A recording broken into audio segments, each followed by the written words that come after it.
issues that I'm going to talk about today. In particular, Jeff Yannicek, who is the regional director. Jeff?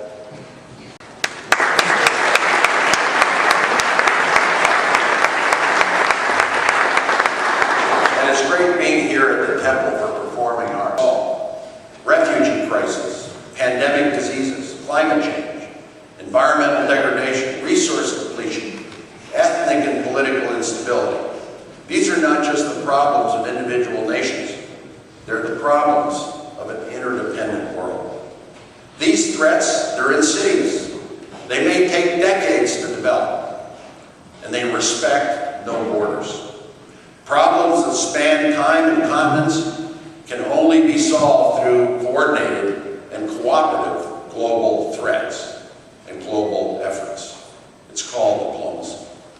From the deserts of Mesopotamia to the jungles of Central America, civilizations of the past, great and small, have been overcome despite the invincibility of their armies. Famine has wiped out entire peoples. Disease has crippled whole nations. Overpopulation has sunk full continents. In the past, resource shortages destroyed civilizations. Today, they could destroy civilization itself. America, we're the most powerful nation in the world. Yet we're not immune from such threats. It will take vigilance and it will take bold action now to preserve our safety for the future. If we wait 10 or 20 or 50 years to address these problems, it will already be too late. Environmental degradation takes many forms, but the most urgent is global climate change.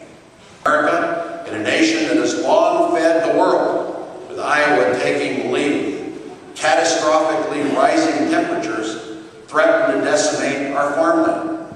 Here in Iowa, the foundation for an entire way of life could, unless we act, melt away.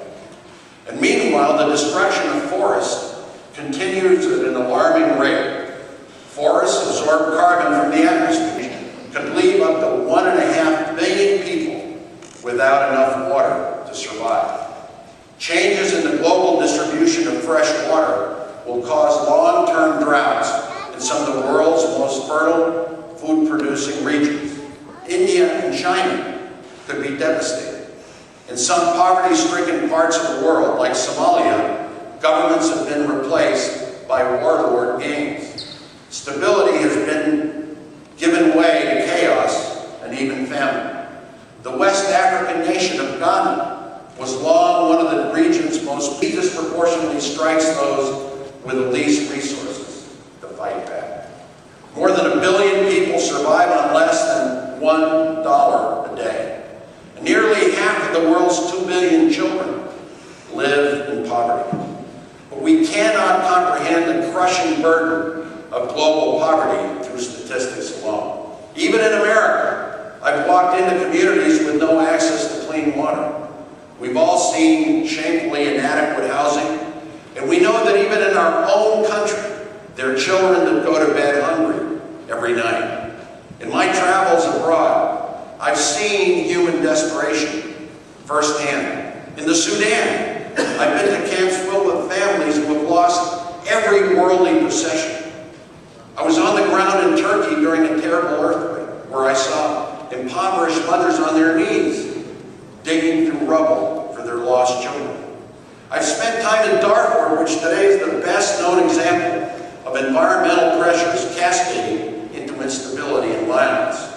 A prolonged drought decimated the region's grazing lands, and nomadic herders were moved south. They moved south in search of water and food. They encroached upon farming land that belonged to other tribes, igniting the conflict that today has turned into the world's most shameful genocide.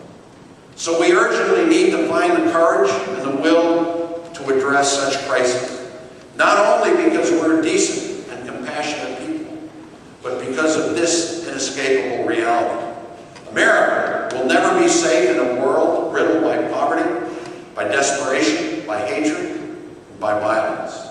A hungry world will also hunger for scapegoats. A thirsty world will thirst for revenge. crisis will be a world of anger and violence and terrorism. And unless and until we have the wisdom and the skill to secure all the nuclear weapons and fissile material in the world, the terrorism could result in unthinkable death and destruction.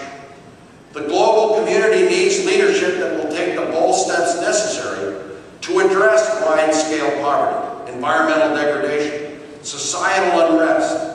I travel the world again and again on many international delegations and personal missions, rescue missions.